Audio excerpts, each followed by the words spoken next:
Hey everybody, welcome to the fourth episode of my podcast, Going Down the Road with Randy.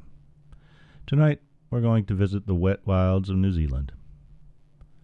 Our visa in New Zealand allows us 60 days to explore this other land down under.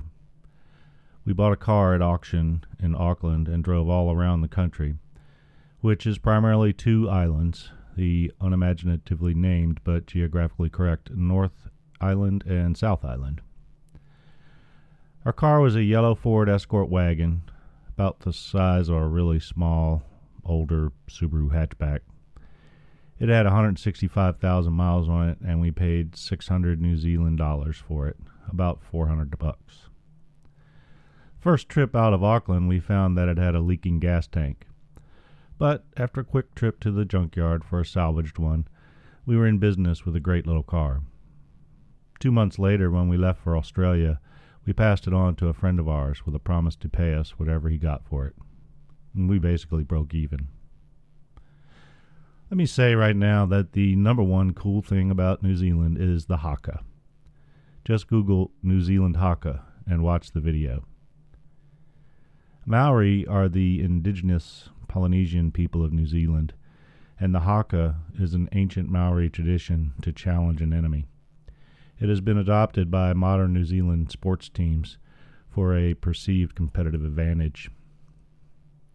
We also came prepared and equipped to take advantage of New Zealand's natural wonders, and we bought a hut pass from the Department of Conservation, which is the New Zealand equivalent to the National Park Service in the United States, also known as DOC.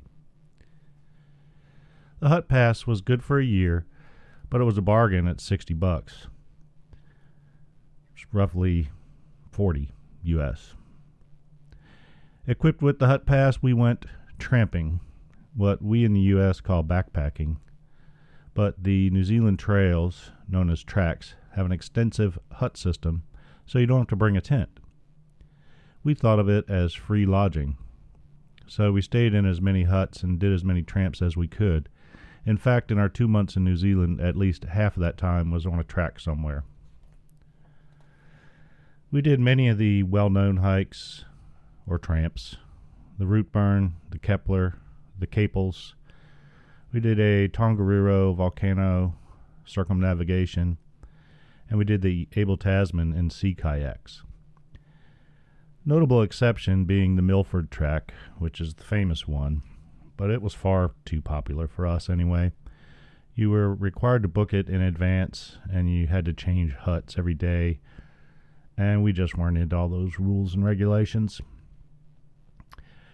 Anyway, after cutting our teeth on these tramps, we asked everybody, where is the most remote, most challenging track in New Zealand? We think we are ready for it. The answer is always the same, the Dusky Track. Located on the southwest coast of the South Island in Fiordlands National Park, the Dusky averages 10 meters, or about 400 inches of rain per year. We are soon to learn what this means for a tramper on the track. Now remember, the track is the trail, the tramp is the hike, a tramper is a backpacker. There will be a quiz later. The Dusky Track is 84 kilometers, about 52 miles long, and it has 7 huts, 8 if you count the one at the west arm of Lake Manapuri, but that one is hardly used. The Dusky involves crossing 2 major lakes, 3 major valley systems, 2 mountain ranges, and leads to Fiordland's longest ford, the Dusky Sound. The Department of Conservation says to allow 8 to 10 days to complete the tramp. Experienced trampers have warned us to take no less than 2 weeks' worth of food, and more if we could carry it. The track is shaped like a T, with the Loch Marie hut at the intersection. A loch is, of course, a lake. The eastern arm of the T ends on the shores of Lake Haroku, where there is a hut, but no road. All access is by boat only, and that boat needs to be prearranged. The western end of the T lies at Supper Cove on Dusky Sound, where there is also a hut. The bottom of the T has a small hut and a ferry service on the west arm of Lake Manapuri, Our plan is to be dropped off by chartered boat at the hut on Lake Heroku, hike to Loch Marie, and then on to Supper Cove, back to Loch Marie, and then exit north over the pass to take the thrice daily ferry across Lake Manapuri back to civilization. We park our car in the town of Tianao and stop by the DOC office to fill out our required intention forms, which basically say where we plan to be and when. We load up our stuff to hitchhike to Invercargill on the southern coast of the South Island.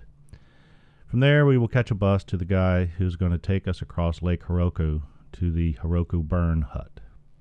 A burn is what the locals call a small creek. One thing about New Zealand is that the people there are really nice. I mean, really genuinely nice. Fun fact, there are about 3 million people in New Zealand and something like 75 million sheep, for a sheep-to-person ratio of 25-1. Anyway, we're hitching out of Tianao, and we find that there's another couple hitching too. We graciously walk past them, and then walk back after they get picked up. I'm pretty sure this is the only place in the world where I've experienced hitchhiking competition. A single young girl driving a flashy Toyota Land Cruiser stops to pick us up. Gabby is a student at the university in Dunedin, and she's going to Invercargill, and not only gives us a ride the whole way, but takes us home to meet her dad. He's a dentist, and there's a Ferrari in the driveway.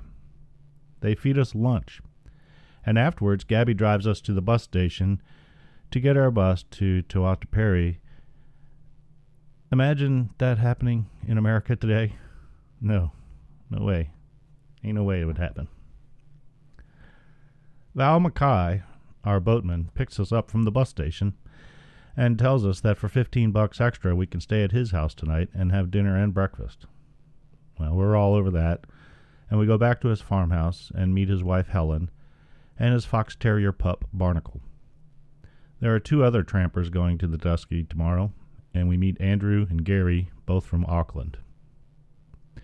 We have tea and chat, and then they serve a huge platter of corned beef, potatoes, peas, carrots, and ice cream for dessert. I figure we may soon be facing a survival situation, so I justify eating extra helpings. We watch a bit of cricket. Oh, yay, the cricket's on. And then Greta slyly, yet smoothly, suggests the pub. We all go down for a few pints and share tramping stories. I know that sounds like not a good thing to talk about, but it's not that kind of tramping. Pubs close early in New Zealand so that you can get up early and get in a good day's work, so you got to drink fast. When we stagger back, there are mugs of hot Milo and cakes for a bedtime snack. This place is like staying at Grandma's. We sleep soundly in big cushy beds with real sheets and quilts. We have been used to sleeping in hostels in a sleep sack. Too early next morning, Saturday, December the 8th, we shower and enjoy a huge breakfast, and then we're off with Val. He ferries trampers to the Heroku Burn hut on the far side of Lake Heroku every Saturday in his boat, the Nimu, which means sandfly in Maori. Lake Heroku is 32 kilometers long and is the deepest known lake in New Zealand at over 1,000 feet deep. The wind is blowing and the waves are kicking up, and after an exhilarating 1-hour journey, in which the boat entirely leaves the water at least twice, we are delivered to the opposite shore, where Andrew and Gary waste no time and are off up the track to the next hut, the halfway hut. Greta and I, with packs bulging with food, opt to just stay here for the day, knowing that there would be no one coming behind us for another week. I gave Val the last of my tobacco. I intend to tramp the Dusky and kick the habit at the same time. We lounge around eating and swatting sandflies and turn in early. Our apparently naive idea that we would be by ourselves on the trail was rudely shattered before 9 the next morning when a float plane dropped out of the fucking sky and dropped 3 other people who, without a glance at the hut, took off up the trail. Well, that's a bit lifestyles of the rich and famous now, isn't it? We rolled over and continued sleeping to give them a good head start. We eventually pack up and start walking, and soon discover that the trail, or the track, consists of a nightmarish mixture of bog, roots, stumps, logs, and fern, with the odd patch of relatively dry soil. Negotiating this requires a good eye and good balance to skip from one root over a bog to another slippery root. We both go down several times. There's mud halfway up to our knees, and we marvel at the atrocious conditions. Little do we know that this is the good part. This section of track has 2 walk wires. Walk wires are 3 wires spanning a creek or gorge or other obstacle, arranged in a V shape, and you walk on the middle wire while holding on to the other 2. There will be 21 of them to cross on the entire track. I didn't think they were too bad, but then I was a pretty good rock climber at the time, so your mileage may vary. I thought the hardest part was getting down from them, as they always seem to end halfway up a tree. The landscape is green, all green, an entire palette of all the greens you could find. There are giant tree ferns that almost make you think a goddamn dinosaur or something is going to step out of the muck and come after you. The landscape really has a prehistoric feel to it. We stop for lunch past the second walk wire and try to eat and kill sandflies at the same time. We have not seen this many sandflies before. Horrible things. The track then takes off straight up a hill, more of a cliff. We now use the roots like a ladder. I am amazed that a swamp such as this can exist in a vertical plane as well as a horizontal, and I reckon it's the roots that make it happen. We finally arrive at the halfway hut and are formally introduced to the 3 Kiwis, New Zealanders from Christchurch, who had the same idea we did of swooping in the day after the boat dropped off so that they could experience solitude on the track. Now I forget their names. There's an uneasy vibe between us that may be entirely in my own head, but I don't think so. We plot how to let them get ahead of us, and I imagine they plotted the same. We are not the earliest risers, so the problem eventually takes care of itself. My journal says, "We have some tea and wash out our socks and make dinner." I remember reading the hut book and marveled that it was still the original book, though the hut had been built in 1969. We fall asleep to the sound of rain on the tin roof, a portent of things to come. The Kiwis are up and out by 8 a.m., off into the rain like it wasn't even there. I keep hoping it will stop, but when there's no let up by 10, we're ready to go. 20 minutes later, we're drenched to the bone. The trail is a river. We reach a walk wire at the Hiroko Burn at about noon, and a little later the trail crosses the burn with no walk wire. But the river is a mad torrent. It's impossible to cross. We look upstream. We look downstream, looking in vain for a log, anything. We're very wet, very cold, and very bummed because if we can't cross this stream, we have to hike 3 hours back to the hut we just came from. With the rising river, the falling rain, and the hike back, we were a little scared as well. But we have no choice. Every stream that we passed on the way up is higher now. In places, we're forced to bushwhack because the trail is flooded by the river. Some of the water we walk through is waist deep. The meadow on the other side of the walk wire is now a lake. The only worry I have is of one particularly large stream, about a half an hour from the hut. But we plunged through it okay. We finally reach the meadow where the hut is, and this meadow too is a lake. In fact, we encountered the deepest water yet, a mere 20 paces from the door. It's over the belly button. We stand there dripping on the floor, stunned to be not being rained on. We strip soggy clothes and build a fire. Well, at least we have the hut to ourselves, and the other party is a hut ahead. The contents of our backpacks are remarkably quite dry, thanks to the trash bag trick that we were taught by some dude on the root burn track. Line your pack with doubled trash bags, and if you tie them tight enough, they'll even float, supposedly. Who knows, we may yet have an opportunity to test that theory on this trip. We string clothes around the hut to dry. The meadow is a lake which threatens to come in the door, but I'm confident knowing that this hut has been here since 1969. We make some tea and some dinner and lay back on the bunks, warm, dry, fat, and happy. And I can't remember the other three dwarfs, but I'm pretty sure we were them too, except Grumpy. Not at all grumpy. A small shortwave receiver was our sole means of communication, albeit one way.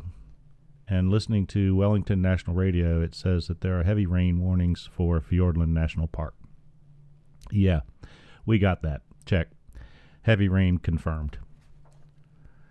The next day was Tuesday, December 11th, and the rain stopped last night, and now, this morning, there are small patches of blue sky.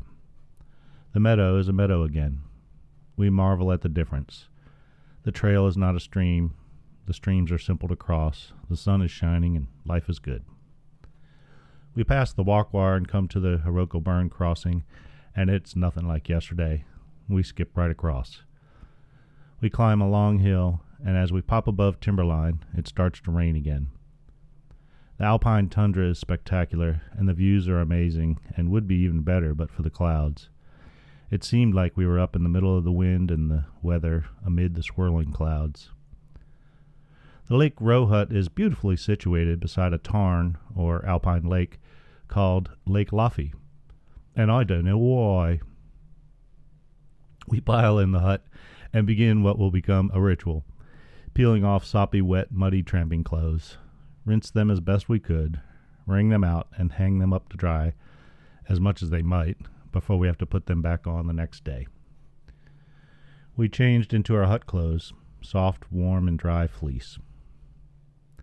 We want to take the short side hike up to Lake Row, but then the clouds move in and we can barely see our way to the latrine. I string a paracord in case it is like that in the dark. This is a really nice hut, and now that we are sure there's no one behind us, we are inclined to stay another night. We're still pretty confident in our food supplies, and the more we eat, the lighter our packs will be. It begins raining again during the night, and it rains all the next day, quite heavy at times. We are safe from flooding on the mountaintop, but the next leg is to the Loch Marie hut, which is down in the valley, and it's a known flood risk. We must cross a long walk wire to reach the Loch Marie hut. The walk wire is just minutes from the hut, but access to it may be underwater. The Seaforth River at that location has been known to rise almost 20 feet during heavy rain. We won't know the conditions there until we commit to the grueling 5-hour hike across the tundra and down the side of the mountain with a 3,000-foot vertical drop. If the wire is flooded when we get there, our only recourse is to bivvy under a tarp until the river subsides, or climb 3,000 feet back up and over to return to this hut. Neither are alternatives that we really want to consider. So we stay and eat. We put a big pot of water on the stove and have a reasonable shampoo even. We have our last can of smoked oysters and ramen for dinner. I try to get the weather, but all I seem to be picking up is Radio Beijing. The next morning, Friday, we wake up to find that the weather has changed. It is now snowing. December 13th, pretty close to a white Christmas in the southern hemisphere. This is comparable to having snow on the 4th of July in the States. We decide to lay low yet another day. We are not prepared nor equipped for snow, and the more time we give the river to go down, the better. We go out and forage for wood and come back freezing and wet and build up the fire and retreat to sleeping bags. It is cold. We listen to the shortwave and finally get Radio New Zealand. The weather's not hopeful. The whole country is socked in, and many places have been experiencing hurricane-force winds. They called it a weather bomb. We kind of feel lucky to be in our little hut on top of the mountain. The next day we wake early to rain on the roof, but then it stops. And as we are eating our porridge, we pick out a few blue patches in the white sky. We hike up to the Lake Rowe and admire the spectacular view of the Mary Range of mountains. No, really, they are called the Mary Range. We are standing in the Pleasant Range and looking at the Mary Range. And no, I'm not making this shit up. I don't know what kind of sadistic bastard comes up with these names. And then we get a view of Peak 5610, which looks like a mini Matterhorn and is in deserving and desperate need of a new and better name. I mean, all it gets is a number. On the way back, we gather a bit of firewood and pay it forward by laying a fire in the stove for the next trampers to visit. They'll probably be cold. And then we head out. We spent 4 days up here. It seems that the moment we leave, the weather becomes more unsettled.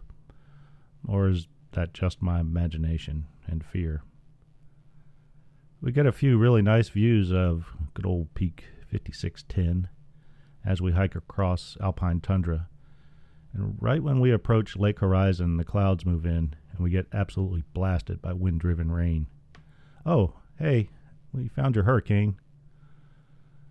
I think Lake Horizon must be the place where whoever it was got the idea for the infinity pool, because the view is spectacular even in the shitty weather.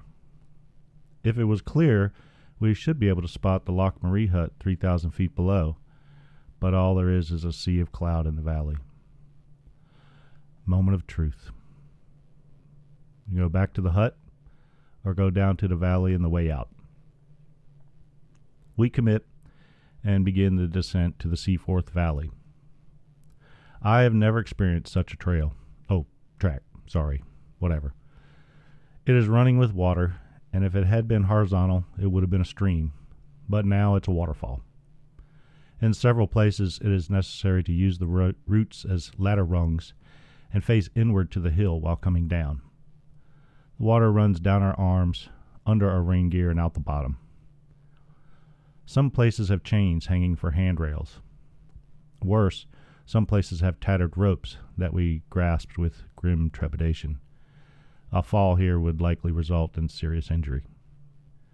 2 solid hours of this. All the while, wondering what we're going to find at the bottom of this hill. The rain never lets up. It is constant. Finally, we get to the valley floor and our hearts sink. It is completely flooded. We walk up the trail into ever deeper water with no sign of the walk wire. Once we reach knee-deep, I suggest dropping our packs to scout ahead. All I can see is water everywhere. We stash the packs, but the water is soon waist-deep, and we haven't gone much farther down the trail. Greta gets upset when I say we may have to sleep here under the tarp, or go back up to Lake Rowe hut. I, too, am afraid of either prospect. If we stay and it rains more, the river might force us back up onto the track, such as it was, anyway. And honestly, I don't think I could go back up what we just came down. Not now, anyway. We explore around a bit more, and then suddenly we spy the walk wire. It's just a little farther on than we had been. The wire seems to go to an island in the river. I shoulder the packs and wade to the wire. The water is in my armpits when I get there.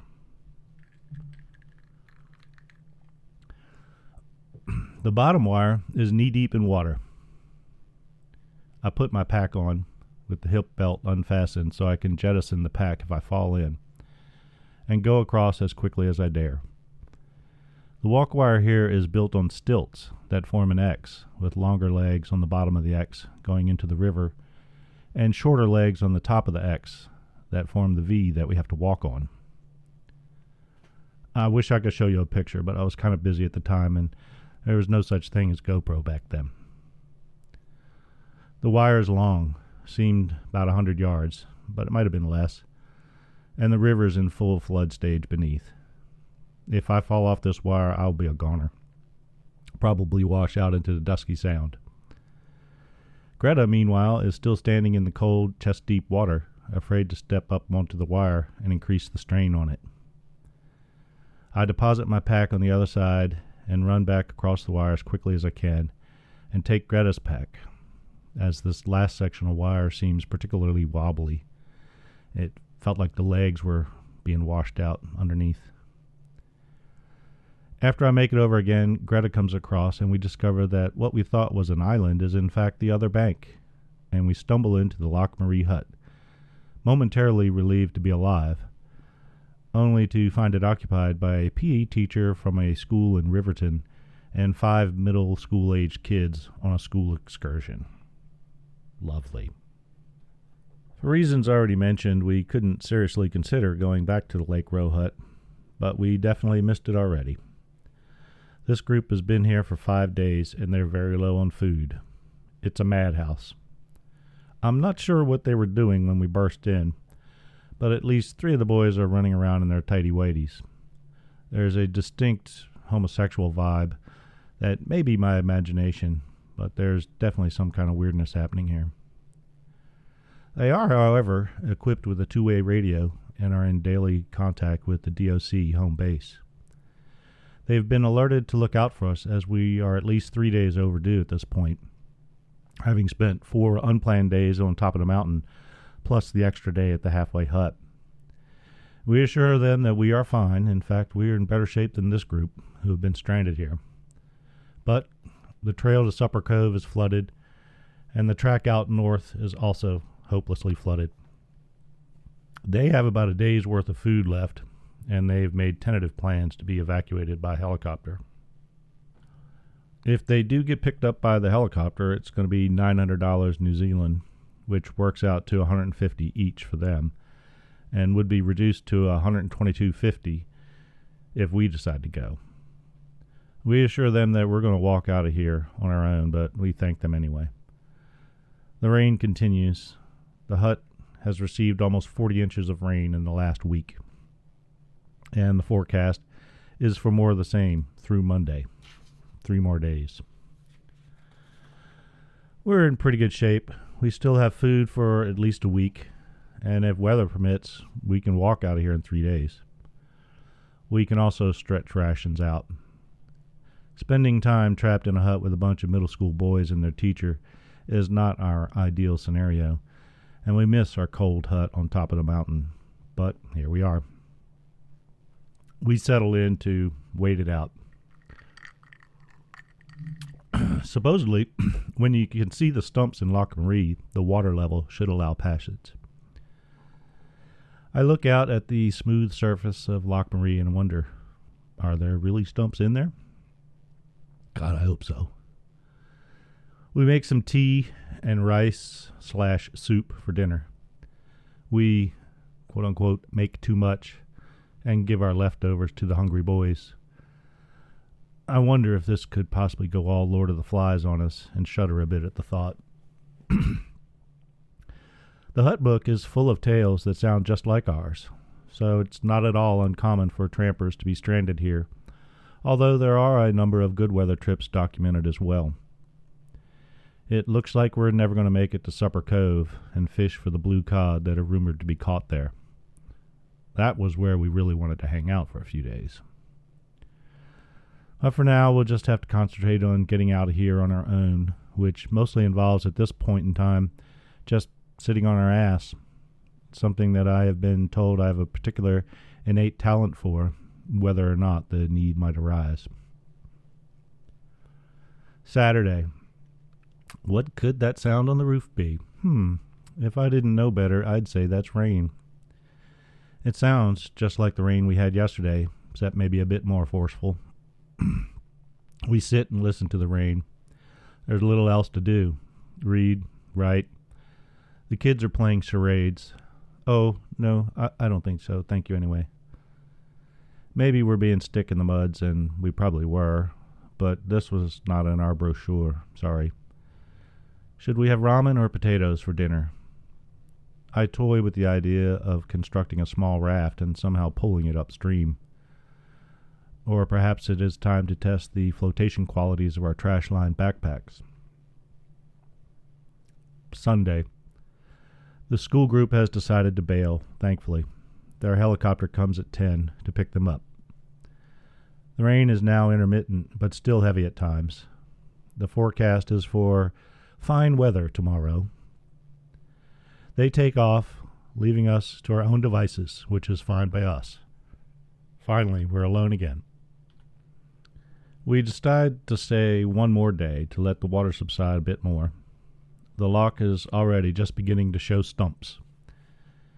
We cleaned up a bit after the school group left and found that they had forgotten a rather large bag of rubbish.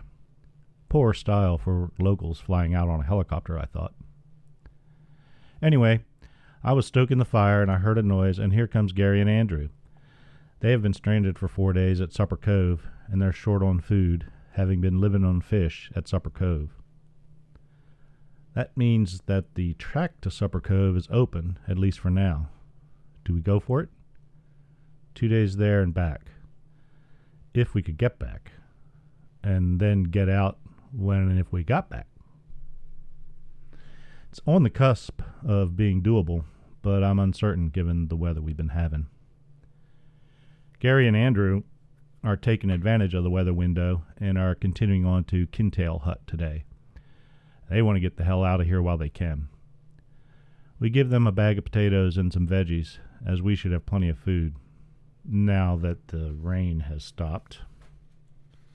Who do we think we're kidding? Gary gives us his number in Auckland and says to call, and we can stay with him before we fly out to Australia in about a month. They eat lunch, and then they're on their way to Kintail Hut, 6.5 miles up the valley. We hang out in the hut, enjoying the solitude again, and plan to leave tomorrow. Monday, December 17th. We have our porridge and tea and study the sky.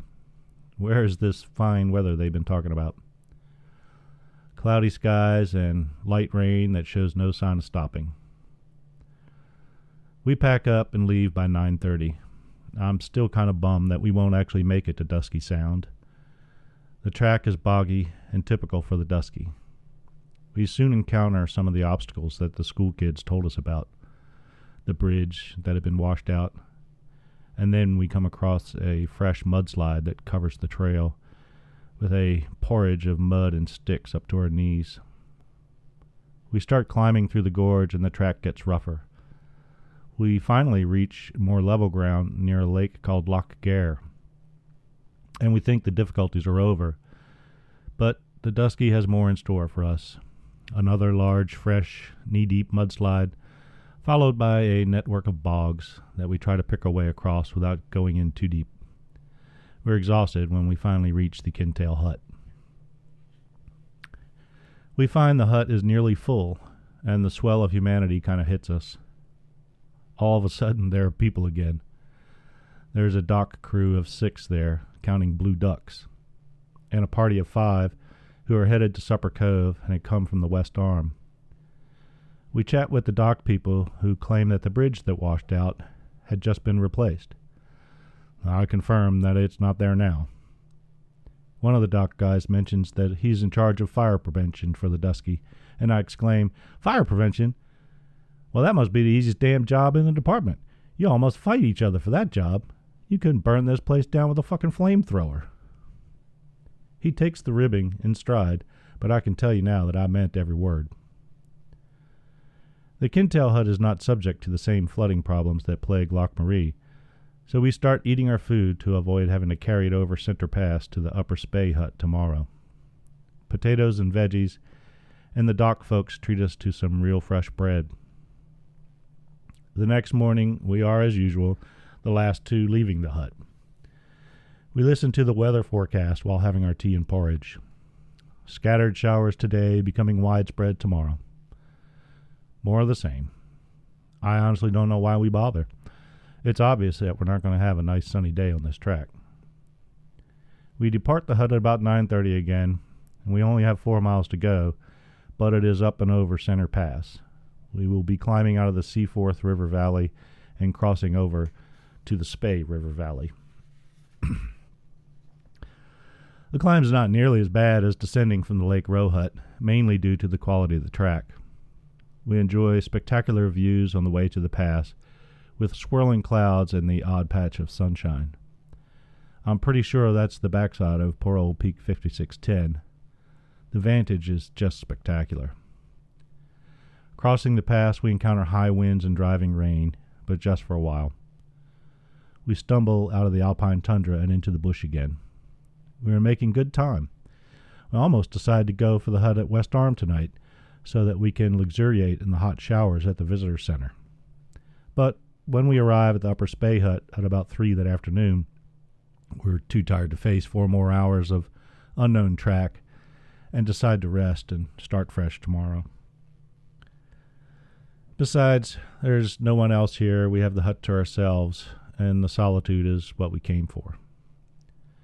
We feel fortunate that we have had 6 days in huts completely to ourselves versus 5 days in huts with other parties. The landscape and the position, particularly of the Lake Row hut, were fantastic. We can't build a fire as there's no wood and no saw. We pass the time alternatively reading and freezing, and vice versa. I found a poem in the hut book written by an anonymous Fjordland tramper back in 1984. It was untitled, and it read, "It rained, and it rained, and rained, and rained. The average fall was well maintained, and when the tracks were simply bogs, it started raining cats and dogs. After a drought of half an hour, we had a most refreshing shower. And then, the most curious thing of all, a gentle rain began to fall. Next day was also fairly dry, save for a deluge from the sky, which wetted the party to the skin, and after that the rain set in." I added a verse. "The rain that came down from the skies caused water to rise above our thighs. We were soaked above and below. When it will stop, we do not know." And I put in there, "Keep it going." Next day is Wednesday, December the 19th, and this is going to be our last day on the Dusky Track. We have 7.5 miles to go to the West Arm hut, but we know the track is comparatively nice since the average time for this distance is like 4 hours, so it should be more or less normal hiking. It's cloudy again, but we could care less about clouds. We're 4 hours away from our first hot shower in 11 days. We start out at 7, a record for us. The track gives no quarter all the way to the end. The last section is only ankle-deep bogs, but it has knee-deep mud and flooded tracks. In fact, 20 minutes from the road and we're still wading through thigh-deep water. I knew we had made it when there was a bit of gravel on the track, almost as if to lure the unsuspecting tramper in from this side. There's even a wooden ladder over one small steep bit. We reach the visitor center and share a shower. Bliss, luxuriance. I never want to get out. Imagine the novelty. The water raining down on us is hot. We came out of the shower to be inundated by busloads of tourists returning from Doubtful Sound. We do not blend in well with this crowd. Where the hell did all these people come from, anyway? Our bodies are clean, but our clothes give us away. We don't care. The boat provides free coffee and tea and beer for a price, and we avail ourselves of all three. We disembark the ferry and get on the bus for the short trip back to Tianau to retrieve our car. We marvel at all the people bustling about their daily business. I've done loads of backpacking and backcountry bushwhacking, and the Dusky Track was real and unique and never-ending in its challenges. Between the terrain and the weather, we were pushed right to the limit. I mean, if we couldn't have made it to the Loch Marie hut, I honestly don't know what would have happened to us. But what did happen to us was almost magical. It also proved the truth in some old truisms, one of which there's no such thing as bad weather as long as you have the proper equipment and preparation. And two, the oldie but goodie, good judgment comes from experience, and experience comes from poor judgment. In both cases, we did pretty well, mostly due to experience, I think. So anyway, that's it for this one. Thank you for listening, and we'll see you next time down the road. Check us out on Facebook for pictures.